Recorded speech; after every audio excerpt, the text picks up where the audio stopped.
guys, thanks for joining us on another episode of R-Rated Christianity. We have got the professor back. I love when the professor's with us.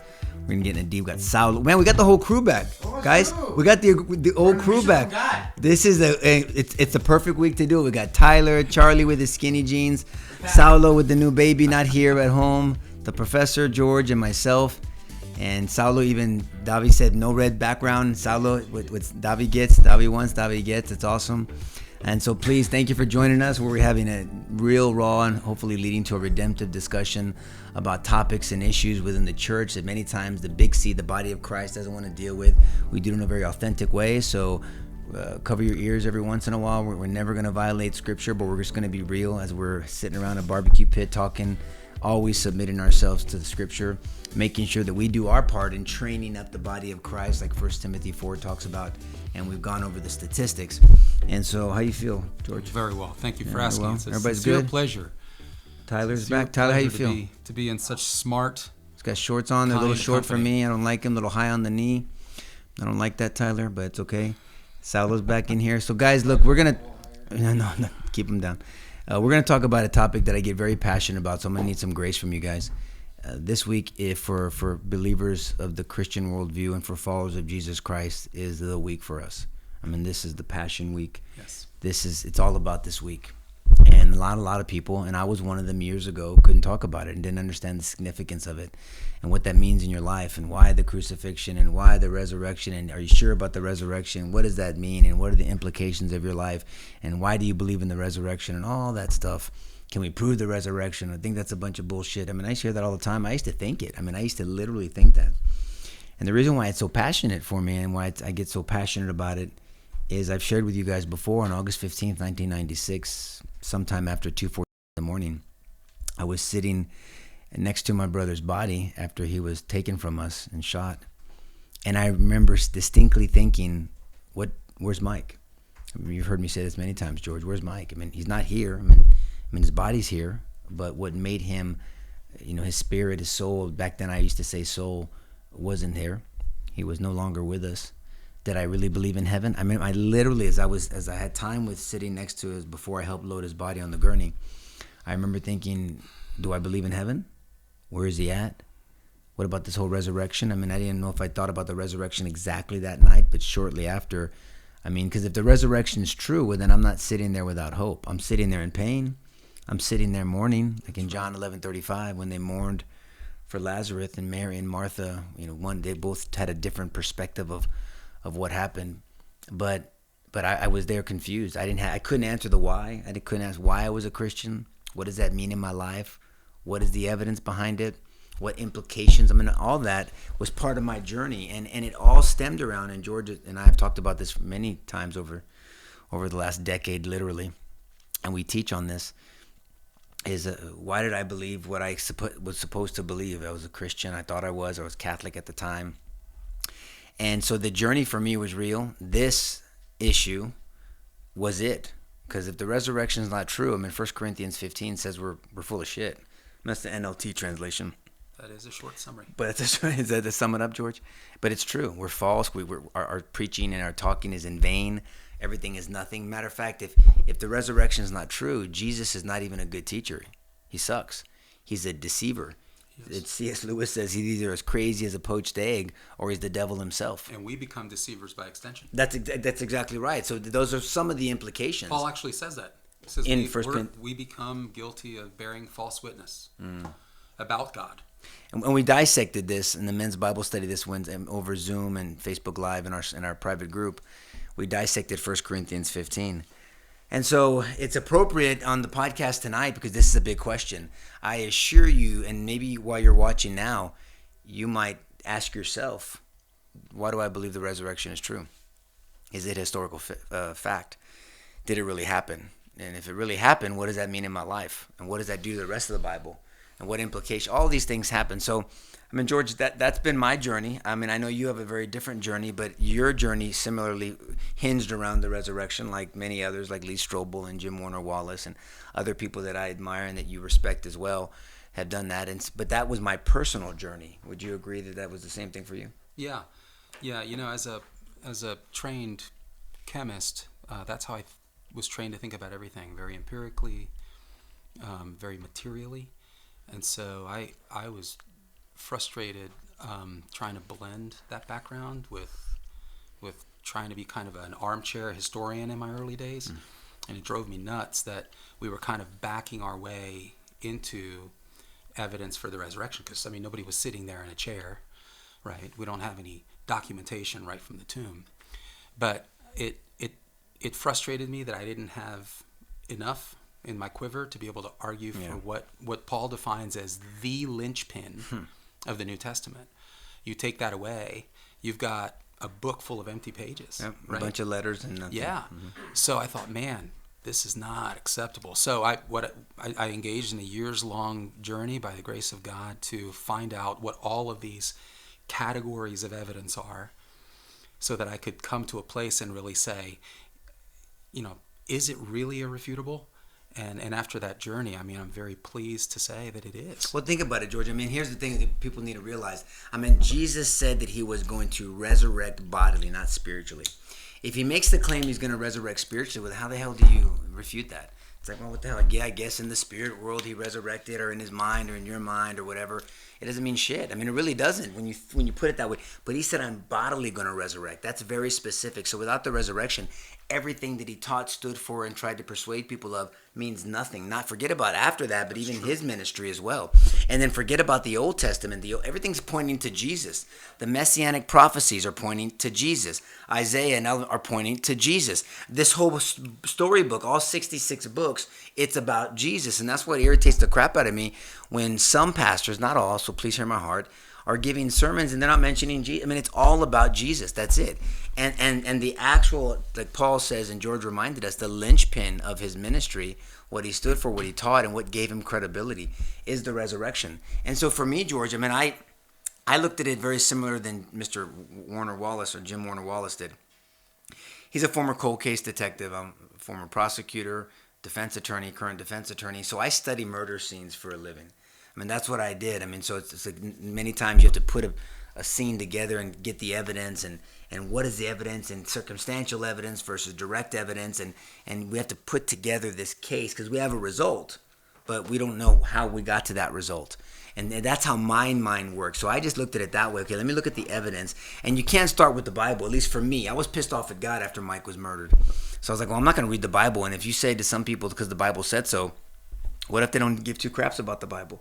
What does that mean? That's like saying, well, the Quran says so to me. Well, then I'm going to say, well, let's talk about what that says, and let's find out if the evidence shows that your book or your ideology is either supported or not supported by objective facts. And that's where I started. Look how arrogant this statement's going to sound. God didn't get a pass. I was gonna push back and make an analysis of all the evidence, and then I made a promise to myself that when I take off the blindfold, because I had to put a blindfold on, metaphorically, that I will be where I'm at. Either I'm going to be standing with Christ and I'm going to be all in, or I'm going to be, flipping off the bird and saying, screw you, because I was already saying that to God after Mike passed away, because how could this evil affect and touch good people? And I fell into that bullshit. And so that was my deal. And so for me, George, I started with the Bible only as a reference, not as a source of credibility. And then I went outside the Bible to look for justification of this. So you started with the Bible as kind of your initial claim, but it didn't have any real authoritative standing with you. Right. So then you went to sources that you considered authoritative. Right. Well, at least to either bolster or refute the Bible. So in a court of law, that's what a lawyer does, right? Right. I was just going to say, please say it. You're right. If the opposing counsel's witness can bolster your position in court, that gives your position more credibility because they're an antagonist. So I looked at those type of things, and I came across a guy, Gary Habermas, that, and other people, and that minimal, evidence approach, the minimalist approach. Okay, what does everybody agree on? What are external witnesses from back then, from Thales to, and you led me a lot of this. When I met you, you helped confirm a lot of this stuff. But I looked at extra biblical references, and I started with people that weren't even Christians, right? They weren't even Christians. They weren't all in. They weren't drinking the Kool-Aid. They didn't believe Jesus was the Messiah, but yet they're mentioning this guy Jesus, because I couldn't even explain, was there evidence that Jesus even existed? There's a group of people out there that think he's the Tinkerbell type fairy dust crap. And I said, well, hold on, let me make sure I can. Now this is 15 years ago. Let me make sure I can give evidence that Jesus even existed. Forget about that he's the Messiah. Let me just study the historical Jesus. Yeah, we get our best questions from unbelievers. We get our best questions from people who are antagonists, who make us think. I think part of the challenge that we have today in the body of Christ is that we're part of this giant echo chamber. We all ask the same things. We all say the same things. We say them the same way, And that, I think it's good to find camaraderie, a place where you belong, like-minded people. You can get encouragement from that. But I think there's a negative to that. And there's a part of the faith that requires critical thinking. And unfortunately, we're not getting critical thinking inside the four walls of the body of Christ today. And I think unbelievers serve a really powerful purpose. They really get us to challenge the things that we've just sort of accepted as long as we can remember, right? It's important to understand what we believe and why we believe it. And think about the results, guys, and what this means. So the implications are this. If Jesus really rose from the dead, that means he's got a hell of a lot of credibility on determining how I live my life. I mean, because that's it. I mean, what is, God, who's the pastor? I would like to think of his name. But, I tend to believe and follow the advice of somebody who died, predicted his own death, was crucified, predicted his resurrection, then comes back from the dead, and all of it happened. Because then that will determine how I am as a husband, how I am as a daddy, how I am at doing this thing called life, because it bolsters the whole rest of the book. And so for me, it just had tremendous implications, not to mention helping me establish my purpose. What was I going to do? How do I recover from this? A lot of people are talking about this virus and not being able to say goodbye to their loved ones, and all that's terrible. I mean, I get it, though. I mean, I walked outside and saw Mike on the driveway. I didn't talk to him that day. I heard a voicemail from him that day. We just missed each other. I didn't have lunch with them. My whole family had lunch that day. And I didn't, because I was trying to get into college. I was switching from SAC to another university. And I was there, of course, procrastinating, waited till last minute. And I was just there, filling out paper, trying to beg, plead, and borrow and get in there to get into it at the last minute, which I did. But I missed lunch. It was the first time and the only time that we kind of all went to lunch, or they all went to lunch together, and I missed out on it. And so I missed Mike. I remember a voicemail. And so I walked outside to this scene that I've shared before with you guys. And then the end of the scene and this realization that sat in, and then the question started, just popping up in my head. And then over the next, I want to say 10 years, 8 to 10 years is when I went on this journey. And at first I tried to ignore it. I just took my anger out. But the implications of the resurrection give us hope. I mean, 1 Corinthians 15 talks about that. What is hope? We've talked about that here before. Hope is trusting in God when you don't have all the facts, which is like kind of right now, right? When people don't have all the facts. And so, George, I know you and I teach on this, and we usually take about 3 hours to do it. And your presentation and the way you've put it together is over the years, and it's been refined as the more times we teach it. And so I just kind of want to go over just some of those facts. I mean, why can we trust the Bible when it comes to the resurrection? George and I defend the whole book, from Genesis all the way to Revelation. I believe the whole book, not some of it. I'm not a cafeteria Christian. I don't get my tray out and then pick and choose what I want, put on my tray. I want to eat it all. I say, Lord, you put what's on my tray. I'm going to carry the tray. I'm going to hand my tray over to you. You fill up my tray and I'll eat whatever you put on it. It's like old school, you eat what's on your plate type deal. I'm going to eat whatever God serves me. And so I believe that book. I didn't always that. I believe I picked and choose. And over the last 10, 12 years, we've gone through that before, how I believe this. I didn't believe that. I didn't want to believe this. And the resurrection wasn't something that I didn't want to believe. I just didn't know why I believed it. And the answer of because they say it so is a shitty answer. Who's they? I mean, you understand what I do. And so let's start somewhere. Well, let's start with the basics. Okay. Right. So we have a claim that you brought up that comes from Scripture, that Jesus Christ had a death, a burial, and a resurrection. Of course, he had a ministry, but he had a death, burial, and resurrection. That's a huge claim. And so I think it's reasonable to start with where the claim is. It's in a book. It's a piece of literature. Does that piece of literature have any credibility? That's a legitimate place to start. I don't care if you're a Christian or not. It's a piece of literature. What sort of credibility does it have? And so there's things called literary analysis. It makes it's written a certain way. So it makes claims about things that happened in the first century. I would tell people one of the things that I love is the Gospel of Luke, because he is very methodical and he's very granular in his detail. He's really historically oriented. We read in Colossians chapter 4, Paul does kind of a brief reference to Luke, the doctor. So we know he was an educated man. There are plenty of literary analyses of the type of Hellenistic Greek that he was writing, and we know that that's a sophisticated Greek. It's structured in such a way that it should be what we would expect to see if it was written in the first century. So there's literary analysis of the book that made a statement about the resurrection of Jesus. Is this a book in its original Greek that seems like it would have been written at that time? And the answer is yes. There's not a person who's come forward to say, we have evidence, either shaky or irrefutable evidence, that says that the Greek that you read the New Testament in is Greek from some other age. It is pinpointed to that period of time, which would have been the first century. That matters, right? So that's a great starting point. We know that we're dealing with a text that can actually find its origins in the time frame that it claims to have been written in. And then I would this is all over the Gospel of Luke. You can find it in other places as well, but I love Luke because it's rich in it. But consider Luke chapter 3, for instance, verses 1 and 2. I don't know if you can pull it up or if somebody else can pull it up while I'm saying this, but you're going to find about 8 names in there. You're going to find Tiberius. You're going to find the reference of Herod Antipas, right, who would have been a son of Herod. It's a son of the Herod that actually committed the murder of the innocents, right, when Jesus was born. Right. This would be his son. This is the guy under whom Jesus was crucified and the guy under whom John the Baptist would have died, his son, right? So he's referenced in there. We see Philip referenced in there. John the Baptist is referenced in there. Lysanias is referenced in there. So we see a number of individuals that are referenced. And if you take all of those names and you do a separate analysis outside the Bible, you're going to find that all of them are pigeonholed to about 29 AD. That has nothing to do with the Bible. That's a claim about a historical context, and so it's legitimate to say we start with the literary stuff. It's a legitimate book that was written in the first century, and then it makes historical claims, and so far so good. And you can literally do this throughout the entire gospel. And we have to break this up when we do 2 things, guys. Sorry, I'm getting a text right now. I got a light right here, so I'm burning up. So I'm gonna get like I'm gonna have like a tan. Nothing I'm saying is making you there's a light right here, so it's like being interrogated. So Salo's gonna come adjust it. I'm sorry, it's burning up right next to me. George has got. I'm blocking George. But so what George is saying. Thank you, Papa.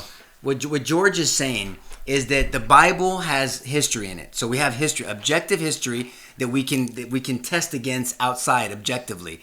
And so that's what I look at. But it's a piece of literature. Start. I mean, Got it. You said you read it. Okay, it's a piece of literature. It was written supposedly thousands of years ago. Right. Now, if it's written thousands of years ago, it was written in a different language. It should be written with certain different idioms and references to cultures. Does it look like it would have been written back then? Right. It passes that test. So that's a huge test. Not 100 or 2,000 or 3,000 or 300 or 400 years from the time Jesus would have been documented, but right in that time frame. So start there, and then start kind of, I'm assuming in a lawyerly way, start working your way down, bird's eye view, and then work your way down to the letter. And that's what I'm suggesting. Start at the literary stuff and then go history. And guys, I'm not trying to put us off because this topic really matters. I mean, they all do. But especially this. But Robert, I'm being notified that Robert Miranda has a comment, and I'm trying to do both at the same time. I will be mad at God till the day I die. I need answers. I lost 3 family members at the age of 15 in 1984 at golf and stuff in Downey. No persons or people caught to this day, and I have no reason as to why. Robert, thanks for making that comment. And I'm happy to talk to you offline, because that we've done a show on that, why bad things happen to good people. If God is so good, why is there evil in the world? We've dissected that. I've gone through that. I was pissed off at God too myself in a very way. I mean, I'm talking cussing him out. I held him in contempt, but because I grew up in a religious environment, he was still God. So I was a little bit intimidated by it, but I took it out on everybody else. I was a functioning angerholic. Me studying the resurrection was part of my journey in finding peace, because once I believed in the evidence behind the resurrection, I had an eternal view of life. Meaning that this isn't it. God willing, I'm here at 90 years. I'm 47. I hope it's 90. Amen. But then there's eternity. And then what? I mean, is this it? If this is it, then shit, that sucks. I mean, at some point it sucks. I mean, then the virus, this. See how quick life can change? We're all one phone call away from a life-changing experience. One test result away. One moment away. I mean, to think just 4 weeks ago, we had the greatest economy we've had, and maybe ever, arguably. Everything was going great. Everybody was living high on the hog, and now... And we talked about this last week, so I won't bring it up again. Now things are very different. Yeah, everything's very, very different. And so all I'm saying is Robert, I get that. I mean, so for you to be mad at God, you're acknowledging that there is a God, and then we can work from there. I think that's a big step, and I'm happy. I really hope you'll private message us, and Tyler will let me know, or Raul, and I'll be happy to talk with you. And not that I'm gonna have all the answers for you, brother, but I went through a journey myself of being super pissed off at God. I mean, you talk about cussing him out, and he was just rolling his eyes at me spiritually, and he understood. I mean, Jesus, I found a lot of comfort in John 11:35. The shortest verse in the Bible is Jesus wept when Lazarus passed, and it's like he almost allowed it when you study that. And the way Martha and Mary responded and reacted to that are very different. They asked very different questions. I mean, and so we're all different, and you can't have a one-size-fits-all to everybody. And so I just study evidence to give me hope. And so, Robert, I hope you will. And Frankie Flores, I think, had a question as well. I'm sorry, I'm trying to monitor at the same time. Frankie, what is this? He said you're looking like a lobster, Nico. Oh, thanks, brother. Go screw yourself. I'm just joking. I'm joking, Frankie. Yeah, I know it. Well, it feels a little better now we moved the light away from me. What is it? Which one? This one here? Don't be mad at God. Just know that they are with God, and that one day you will be with them, and just ask God to give you all the answers. He will teach you to be patient. Wait for the day you rejoice in heaven. That is something so hard. My prayers are with you. I promise, and we will not. Okay. All that is wonderful, and it's good. But when you Frankie, with all due respect, when you say that, because there's three aspects. What I learned. You gave me the wrong one. When I went through my journey, is there's three questions. Number one, you deal with the fact that the person's not here, so you physically miss their presence. Number two, how did they leave this earth? Mike was murdered. He was taken. So number one, I missed his presence. He wasn't here. How he left, I didn't say goodbye. And then what was your relationship with that person when they left this earth? It's a big deal. And I had unsettled business. I had not said the things I wanted to say to Mike. And so I was not at peace with any three of those. And so those are real issues, George. But for me, God bless you, Salo. But for me, studying the resurrection brought me a level of peace. It gave me hope. Mm-hmm. It allowed me to trust in God when I didn't have all the facts. The question that I was supposed to hear, Tyler, thank you. I have a question. All loved ones that have passed, where are they now? Where does the spirit go? To my understanding, aren't we all supposed to ascend at once? Well, he's talking about rapture, I guess, versus. It depends. I mean, I guess it all depends on whether you have committed your life to Christ or not. Romans 10:9. We start there, and then we can go from there, George. We've answered that question many times. There's different ways to address it. You know, you mentioned 1 Corinthians 15. I would park myself right in 1 Corinthians 15, and I would recommend the question to the person who asked that. What's their name? I missed the name. I think it was Frankie Flores. Frankie. Park yourself in 1 Corinthians 15, Frankie. It is very comforting. Paul actually says that when you're separated from the body, my friend, you are with the Lord. Yeah. So there's no mystery if you're in the Lord. We won't get into the eschatological stuff right now because it's a whole separate conversation. German to us. Eschatology in Scripture is futuristic. It talks about judgment. It talks about what happens with believers and unbelievers and final destinations and that kind of thing. But if you're a believer, there's no question at all where you are. When you're separated from this body, this mortal coil, right? You are with Jesus. And Frankie, that's where 1 Corinthians 15, why that was so important. It says, that death, where is your sting? Where is your victory? Verse 54, 55. Keep reading right along that stream. Yep. Right. I mean, and so for me, but I didn't understand that. I wasn't bought in on that. I wasn't persuaded by that piece of, and that's why for me to study the objective evidence, and I've said this before, if you study the historical Jesus, it'll lead you to the messianic. I mean, it'll lead you to the divine. It'll give you a different hope and different understanding of who Jesus was and how he lived his life. Well, Nico, can I Please, jump on that? I think that's why it's so powerful, Nico, because those things are literally happening simultaneously. Jesus is making metaphysical or spiritual claims, but he is not on some ivory tower. He's here, right? He's inserted in human history. He's banging into people. He is colliding with them. He's breaking bread with them. He's having conversations. He's bringing comfort. He's rebuking. He's doing all the stuff you and I do. So he's inserted in human history. He is in a historical context. He's relating to people. And in that context, his spiritual claims are so much more easy to swallow. It's not like we have with every other deity from the ancient Near East, which precedes Jesus, or from Persian or Egyptian or Assyrian civilizations, or Indian, you name it. Pick an Eastern civilization. You have a god or a deity that is virtually unknowable, entirely impersonal. Right. Jesus' spiritual claims were particularly compelling because he was here with us. He was relating with us. He was a historical figure. Right.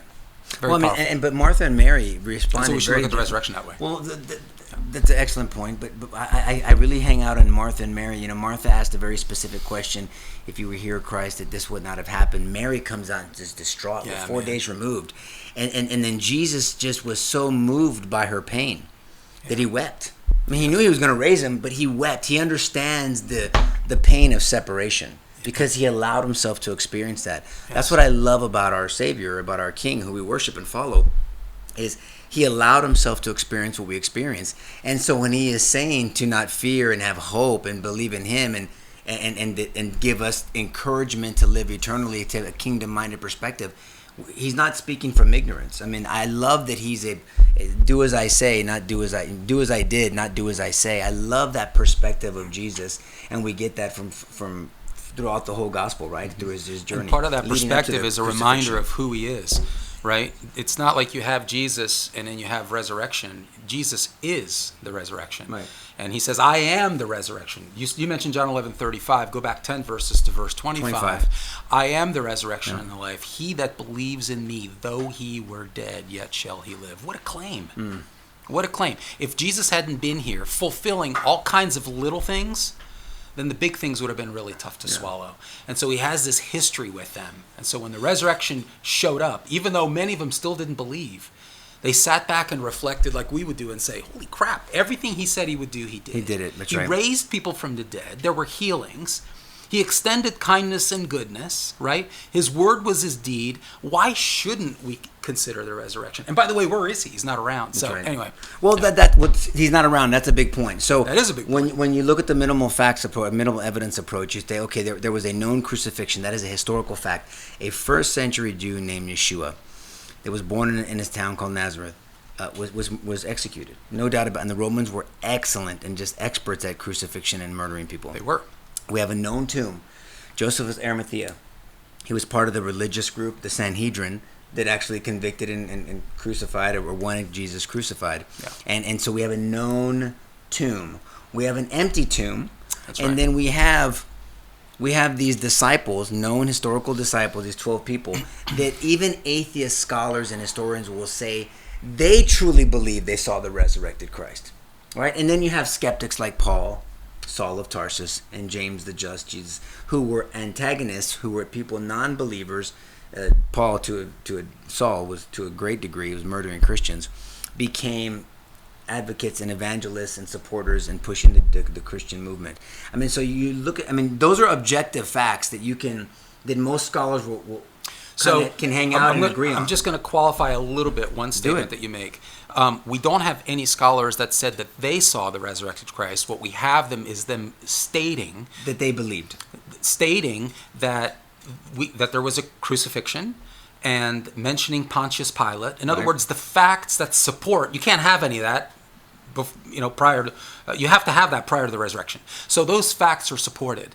They didn't come out and say, I saw the resurrected Christ, but they, for instance, Titus Flavius Josephus, who was a Roman Jewish historian, a prolific writer, I would recommend that people look this up. You can Google this stuff. Antiquities of the Jews, volume 18, 63 through 64, volume 20, point 9, point 1, and 200.1. There's references to him talking about Christians and the crucifixion and Pontius Pilate, and the fact that Jesus was reputed to have been raised from the dead, and so forth. So there are all these statements that corroborate, but we don't have any scholars outside or any individuals outside of the New Testament that say that they personally saw. I wasn't trying to say that. What I'm saying is there's modern scholars that will agree that the disciples believed. Sure. There's no. I'm sorry if I said that wrong, George, but thank you for making your point. No worries. But when we look at people like Thallus, he's talking about Tacitus.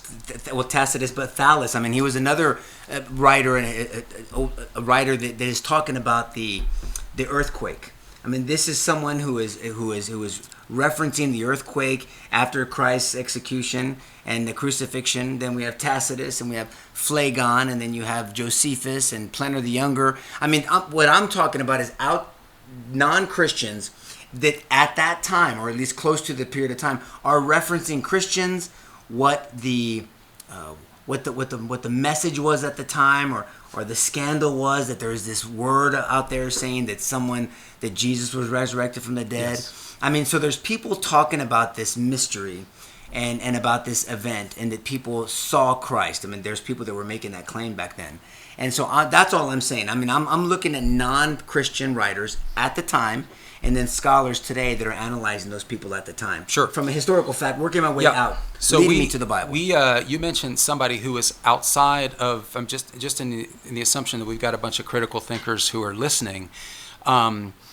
That particular reference takes us out of the 1st and 2nd century, but we've got plenty going on in the 1st century. So Josephus wrote in the 1st century. He lived from 37 to 100 A.D. Tacitus, Cornelius Tacitus, he lived in the 1st century from right around 158 to 117 AD. I mean, this is a contemporary of the events of the New Testament. That matters.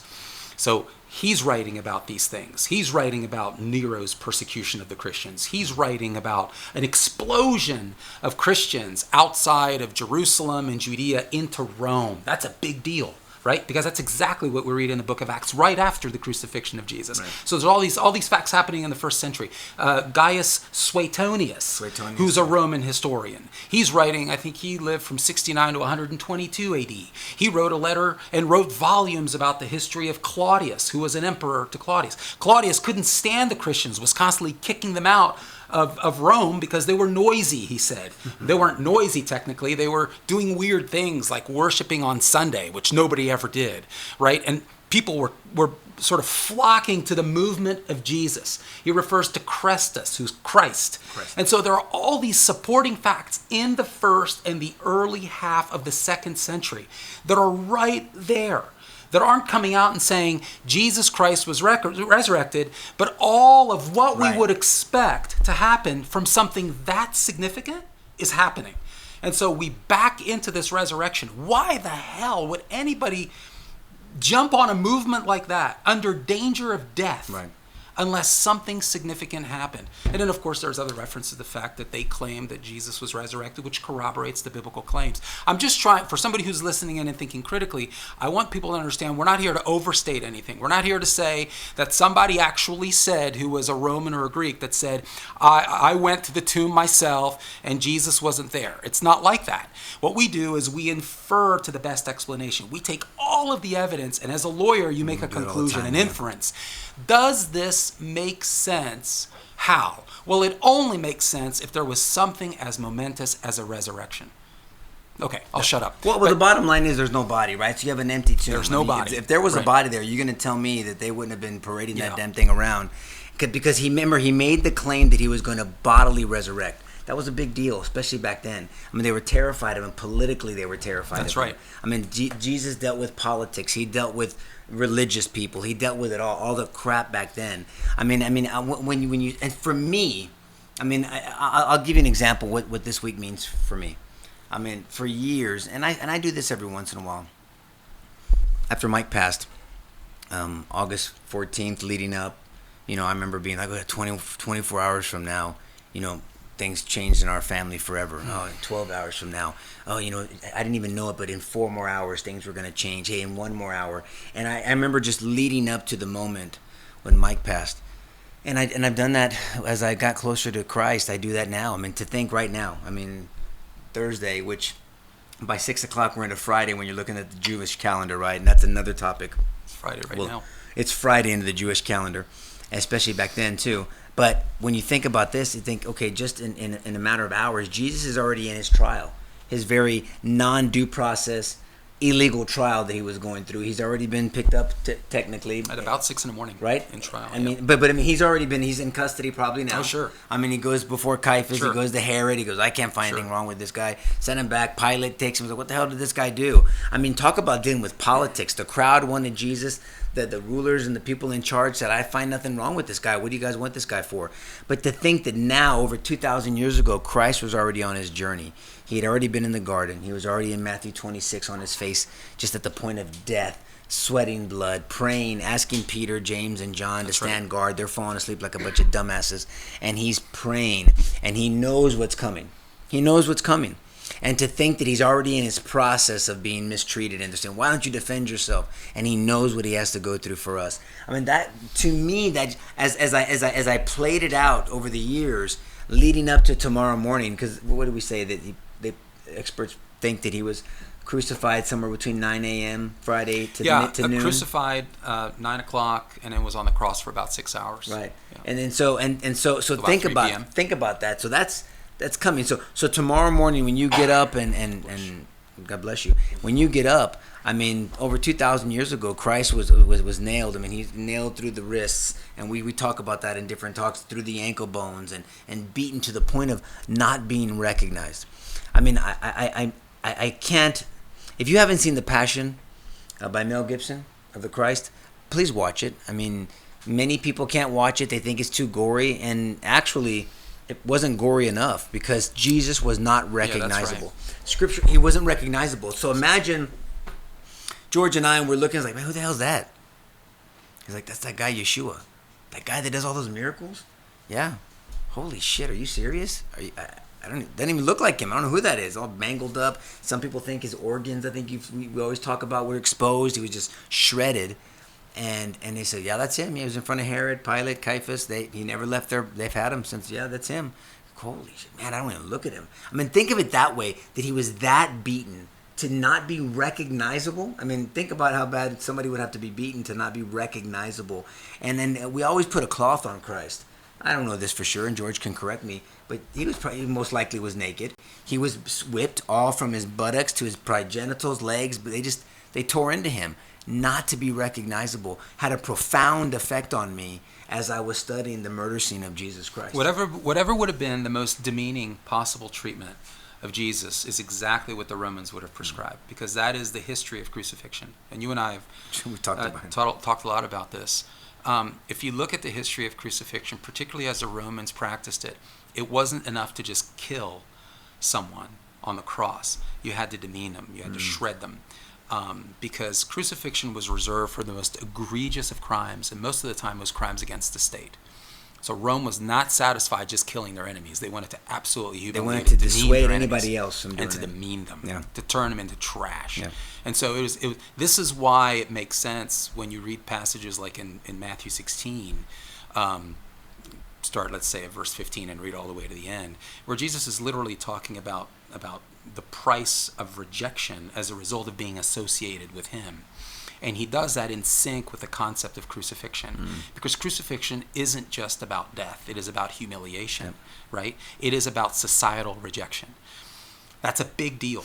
And so when you look at his death, the whole thing was designed way beyond killing the guy, because they could have killed him real easily. Well, because they not only wanted to kill him, like you said, they wanted to dissuade anybody that was with that person being executed. Right. Don't even try this shit. Right. I remember years ago you taught me that we always think of Christ being high on this cross, when actually he would have been low to the ground so people could have spit on the person and look at them and the embarrassment, so they could see exactly. So as long as he was they were accessible. Yeah, as long as he was high, as long as the person crucified, or Christ in this case, was high enough to hang, because it was a suffocation. When you think about what a crucifixion was, and being nailed in the wrist bone, because this was all part of the hand, from the wrist up in the Greek, right? No, that's this would have right. been all part of the hand. Nico, can we make recommendations that people? You sure can. You guys are probably wondering, or some of you may be wondering, well, how the hell do you know this? I mean, this happened 2,000 years ago. How do you know what he went through? There is considerable research, peer-reviewed research actually, on the kind of death that Jesus would have suffered and what would have happened to him physiologically, anatomically, and otherwise. And the names like Alexander Metherell actually sort of started this about 30 years ago.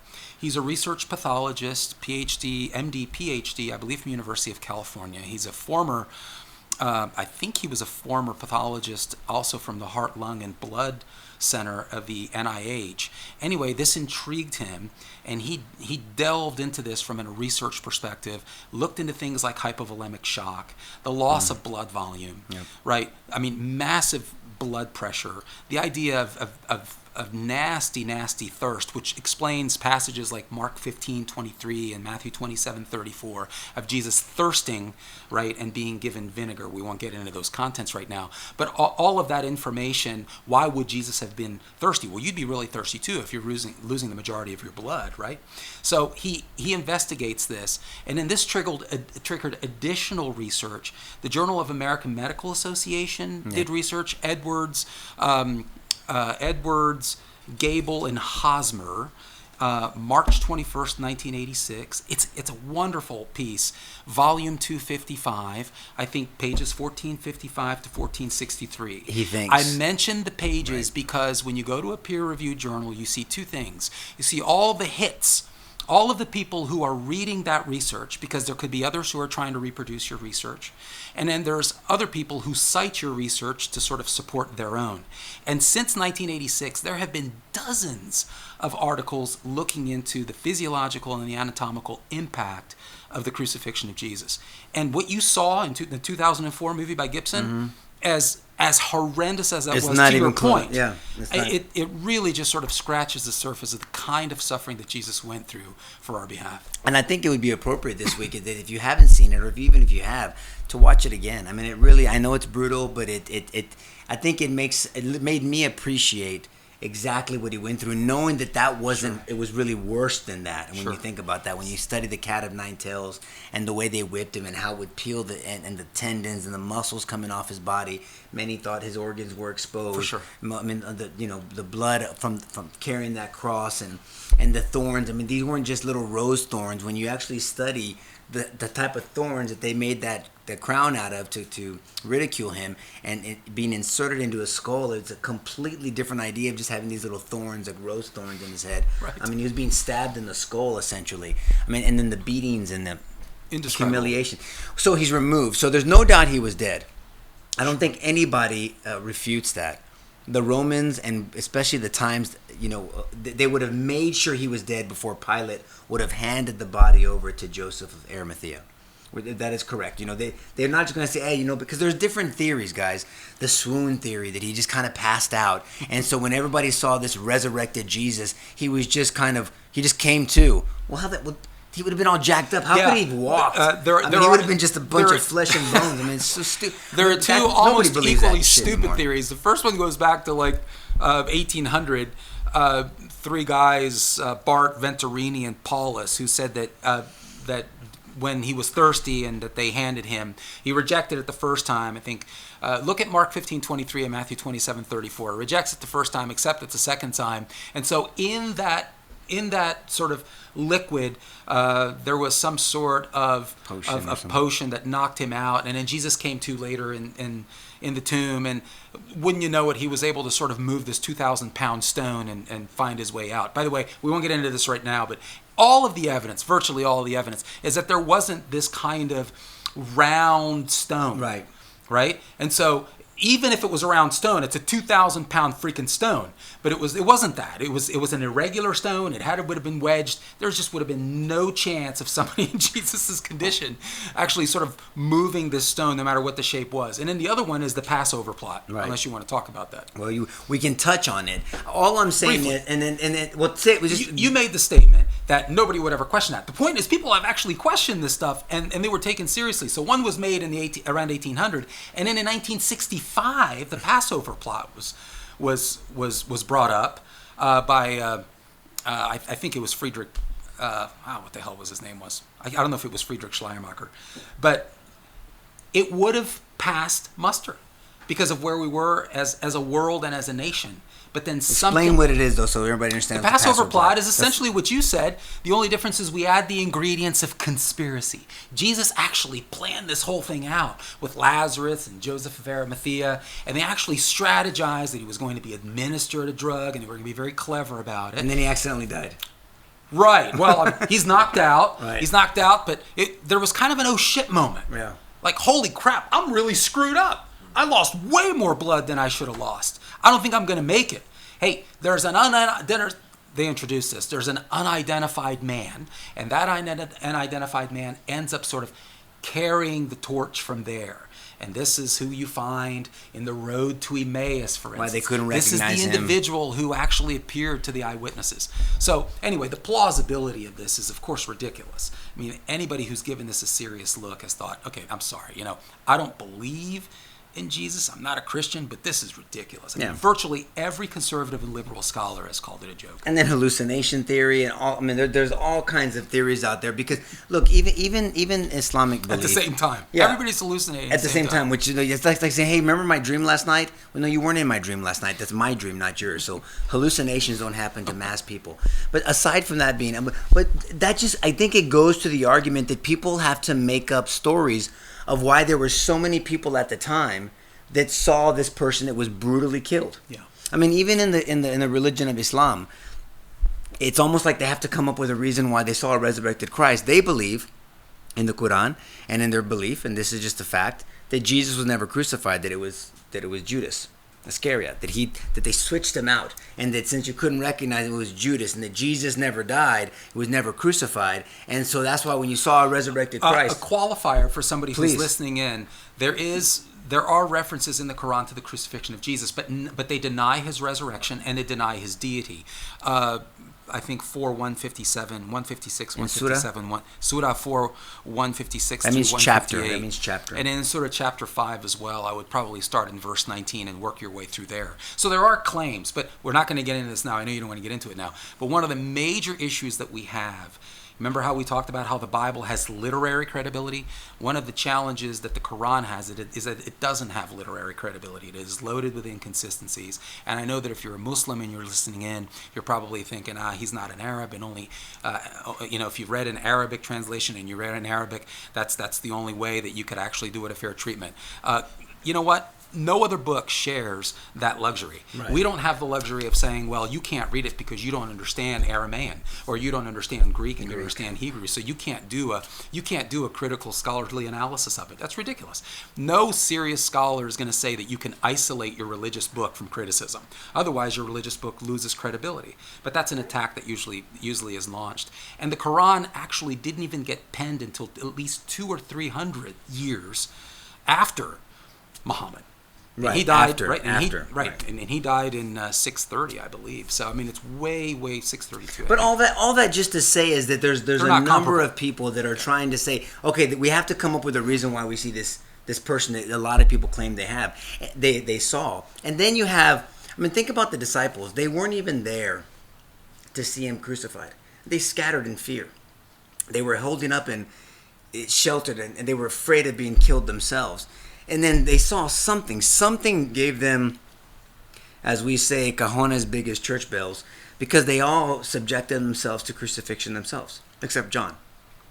Right? I mean, that's a fact. And John would have been the one exception who would have likely been at the crucifixion along with the women, Salome and Mary. But you're right. They scattered to the four winds. But until Scared of something happened, persecution. and then you see James the Just, the brother of Jesus, the half-brother of Jesus, who became one of the church leaders. I mean, he was someone that was an antagonist. He didn't believe his brother was, or his half-brother, he didn't know he was the half-brother probably, was the Messiah. I mean, can you imagine how that played out at Christmas parties before there was Christmas parties? So that's my brother. He thinks he's the Messiah. Whatever, man. Just ignore him. We can't take him. Hey, Yeshua, how's it going? That's real, man. I mean, I'm just being practical about it. I mean, this is then Saul of Tarsus, and then you would think that after, what did they see to turn? That's an apologetics point. Well, that's in May or 1 may not. Corinthians 15 as well. Right. Paul prefaces everything by saying, hey, there's at least 500 witnesses. He's writing to people that share his view of history. Luke says the same thing. Hey, we're gonna do a historical account of this to make sure we have a reliable account of Jesus.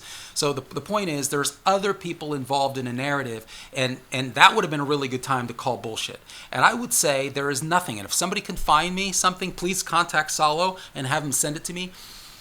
I'd like to see one example, one document that comes out of the first or the early 2nd century from a reputed writer, whether it's a Greco-Roman writer or whether it's a Stoic writer or or some other writer, it could be a Jewish writer, that actually says that there's evidence that the resurrection didn't happen. Or that any of the claims that are being made by Greco-Roman historians, like, in other words, calling bullshit on Tacitus or Flavius Josephus, or bullshit on Suetonius, or let's say on Lucian of Samosata, and Marabar Serapion, and on and on and on and on, right? We don't have anything. How come there's nothing repudiating those accounts? Now, that list of people that George mentioned were semi-contemporaries at the time of Jesus' crucifixion and resurrection, that mention in different ways, because they're not all working together, but they're all independently referencing the crucifixion, the followers of Jesus, like John Pliny the Baptist, the Younger, and John the Baptist, and Pontius Pilate, which, by the way, no one knew anything about. Right. And I always try to tell people he's a rather insignificant character. What gave the Pontius Pilate any significance is the fact that Tacitus mentions him, but we didn't have any history of Pilate until recently, until 1961, I believe. The Pilate stone was discovered exactly where we would expect him to find it, where his administrative seat would have been near Jerusalem, in Caesarea Maritima. We found an inscription that said Pontius Pilate, and that he was a prefect from 26 to 36 AD, and that is exactly when we would expect him to have been the prefect. It was dated to 30 AD. Now, what are the chances of that? Zero. Virtually every historian up to that point said it was bullshit.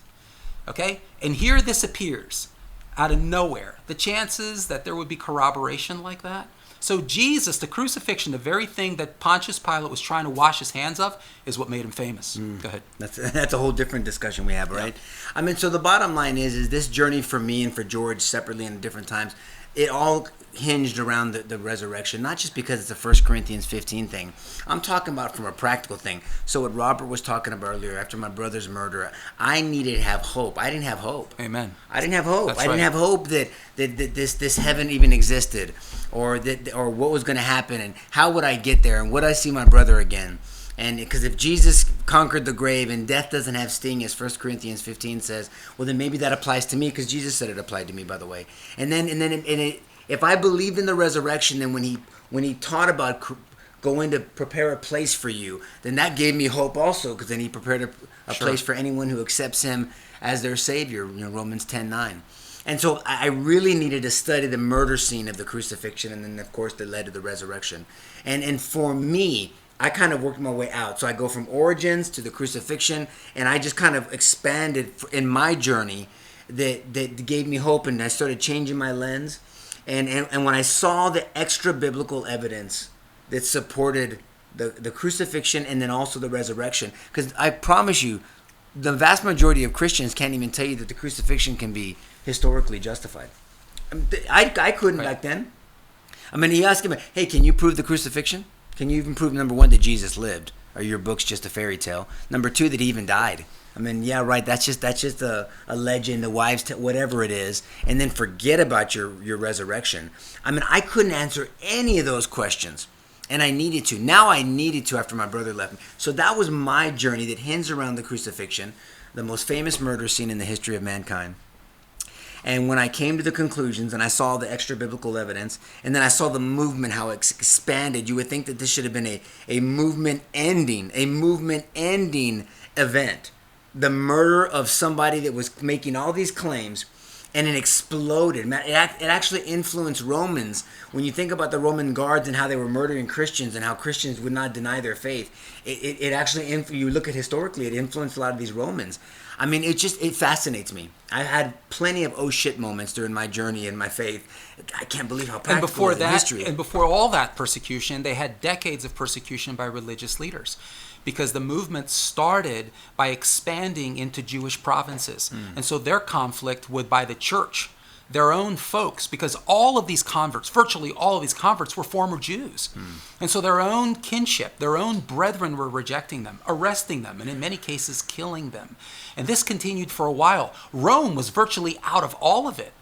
Now, when did Rome get involved? When Christianity exploded into Rome. Yeah. When it got into Rome, when it became into Roman provinces, and they were agitating all kinds of pagan religions, and they were sucking the oxygen out of the room.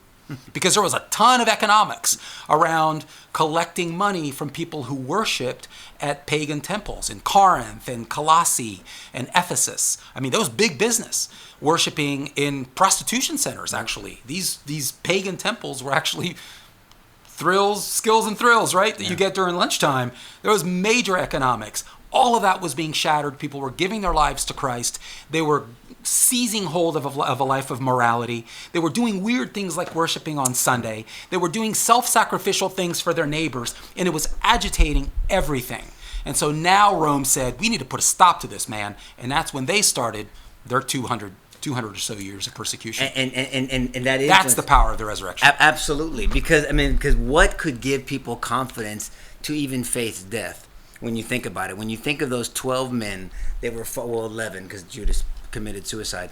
But those 11 men and there was other disciples besides them, but those are the ones that were the close disciples. I mean, why would they face the brutal death, minus John, that they faced when they were just scared out of their wits before that? They were scared shitless, so to speak, and then they just bursted with this confidence because they saw a resurrected Christ, his own half brother Paul, Saul of Tarsus, former Saul of Tarsus, and all these people, and the movement of Christianity, which they weren't called Christians initially, they were called people of the way, as we talk about, right? Because Jesus says, I am the way, the truth, and the life. Right. The first time they were called Christians was in Acts 11:26. Right. Before that, you're right. That's important. They were called the way. The way. Why is that? Yeah. Because Jesus was the way, the truth, and the life, right? You have a question, Tyler? What's going on? Because you're standing up.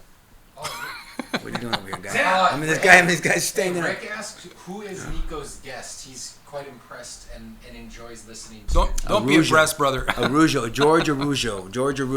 George and I have been Thank you. friends That's kind. over a decade. We got you. We've been friends for over a decade. Our journey together has been amazing. So he's a scientist by trade, a chemist by trade, and I'm a litigator. And so we have been teaching apologetics courses for, or seminars or whatever. How many? Gosh, 6, 7 years? Consistently, about 5 or 6 years. Consistently. Really? Consistently. Yeah. But before that, trickling, we've been involved in a men's Bible study. This last March was 10 years. You've been there 9, right? I think he was kicking and screaming to go in this Bible study with me, and I drug him in. It's true. And so we've been doing that. So we've been doing a lot of teaching together. My journey and my growth, and me being involved in politics and all these public speaking events and opportunities.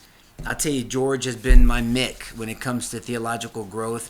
Of course, my spiritual growth and my relationship to Christ has been my own. But we've had a fascinating journey together. The old dead guy in the Rocky stories. Yeah, he's the common. I call him Mickey. He loves it. No, but so yeah, that's George, and so he's right now. The reason why he's not on more consistently, I'm going to brag about my brother here, is because just for shits and grins, he's getting can I say doctorate level? It's a master's. It's a master's, whatever. But there's it's hard as shit. There's no doctorate for it. No, it's not. But it's tough. It's in theology and science from Biola. It's a 4-year, degree. It's a 4-year degree by normal pace. But he wants to do it in 2 years, and so he's doing it in 2 years. He's got by the end of this year. I'm abnormal. He'll be done. You are abnormal. And so, you'll see him more regularly. And so we're going to continue to do our quarterly teachings, and we'll let you know when those happen. As the Lord leads, yes. And go from there. But I hope you guys enjoyed this. We can talk forever about this. We really can. But can I insert where you left off? Oh, yeah. I did not finish. Well, what I was going to say is that it's of such tantamount importance that every single writer of every gospel references it.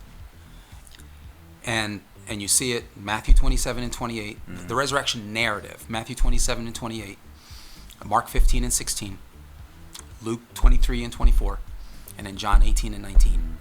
Every single one of them references it. And detractors of the gospel look for little nuances. Yeah, I know. They look for inconsistencies, and they say, aha, it's bullshit, right? They don't agree on anything. That's a crock. They agree on everything that is significant. That's right. And they're inconsistent on the kinds of things that you would expect to be inconsistent. There's all kinds of little sort of side trails that are resolvable with a little bit of rational thinking.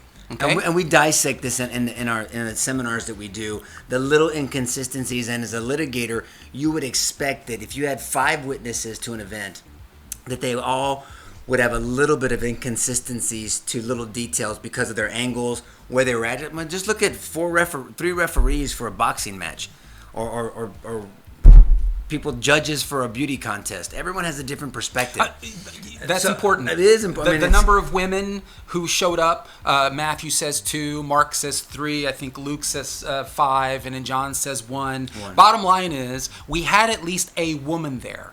Okay, and depending on the perspective, that's not important to them. They're focusing on something else. Angels, So we have angels. inconsistencies, but we don't have contradictions. That's right. You can have inconsistencies, but an inconsistency does not a contradiction make. right. It's not like one of them said there was women there, and then the other one says there was no women there. One guy said that he saw an angel. Another one said he saw 2 angels. That's right. Right? Well, it's not like any of them said there were no angels. That's right. Then you've got a problem. That's right. And so those kinds of things are things that you would expect to see. But my point is, it's so important that every single one of them devoted quite a bit of time, and they spent quite a bit of detail talking about it, because you take that away and you can throw your Christian faith away. It doesn't exactly matter. right. But because Jesus was risen, look where we are. Amen. Thousands of years later. We're And it sitting here gives talking about us hope through a virus, through a death, There through is a hope. tribulation. There's hope. conquered death and the grave, man. I Man, really pray, and I praise the hope, Lord. I really hope Praise and the pray Lord. that this week that you look at tonight and tomorrow leading to Sunday just differently. Pray about it. Look, it didn't happen overnight for me. I mean, when I had my level of, or my moments of oh shit moments, and how history and objective evidence was, catching up to the Bible. I love when science or history catches up to the Bible, by the way, versus the other way around. I mean, it's been consistent. Yep. And very so consistent. it really made a difference in my life. It made a difference on my commitment to being a husband, daddy, how I served in politics, what kind of friend I am, how I handle the word of truth, how consistent I am in my life. Because you're not, and the reason why we are authentic on this platform is because you're not going to hear us at lunch somewhere if you see us at a restaurant when we can go back to restaurants. You're not gonna, don't laugh so hard, Salo. You're not gonna get a different George and Nico. You're gonna get the same. You might even get a couple F-bombs or something. Who knows? But you're never gonna hear the Lord's name Forgiveness, in vain. baby, forgiveness. Yeah, forgive me. I'm not talking about that one. But all I'm saying is you're gonna see consistency. But we are passionate about God's word because it's real. I'm passionate about evidence and the truth, and so I just pray and hope and pray that this has that effect on you once you do your own studies. If you have to go and if we can help in any way, of course, we will do our best. But just tonight, when you think about that right now, Jesus is going through his very unfair and unjust trial that did not follow any Jewish laws, and the due process was thrown out the window. But it was totally illegal under Jewish law. Completely. You talk about reversible error in today's standard, an innocent person. Under the cover of night? Nothing. Where are the witnesses? Yeah, none. No witnesses. And there were standards back then. They had due process. And then thinking about the mourning and and the scourging, and then how brutal he was beaten to the point of unrecognizable and naked and beaten for us. He humbled himself. And the thing that used to drive me insane and that I didn't understand is he could have done something about it. He could have changed it all. He could have told them all and done something, and slowly, and he didn't for us. And when he was challenged the most, it even influenced the centurion guard. He said when he saw Jesus, when he said it is finished, truly this guy was who he says he was. I mean, it had that kind of effect on people. From the thief on the cross, the other dumbasses, it didn't repent and humble himself. But this guy said, please remember me. He just humbled himself and just, see you later, buddy. It was that simple, which is scandalous, right, to religious folks. We don't have an evidence problem. We have a belief problem. That's a fact. Right? And so I hope that you'll have a different view of Easter. We call it Resurrection Day in our house. Of course, we enjoy it for the kids, Easter, but it's Resurrection Day. Tonight, Jesus is going through his unfair trial. Tomorrow morning, he dies for us and is beaten brutally. And then he is in the grave until Sunday morning, and that thing is empty. And it's empty for us, and it's a free gift, and that should give you hope no matter what you're going through. And hopefully when you study the resurrection, you read the rest of the Bible, and it gives it credibility, credence, and it makes you want to humble yourself and submit yourself to the way God says to do life. Did I leave anything out, George? No, man. You Saulo? got all the important points. Perfect. Charlie, you still wearing those skinny jeans? You got 'em on? Oh my good, they got tighter. Tyler, please wear pants next time. All right, guys, have a blessed Resurrection Day on Sunday. Enjoy this weekend, and really I hope you amen. appreciate exactly what happened tonight, tomorrow morning, leading into Sunday. God bless you. See you next week.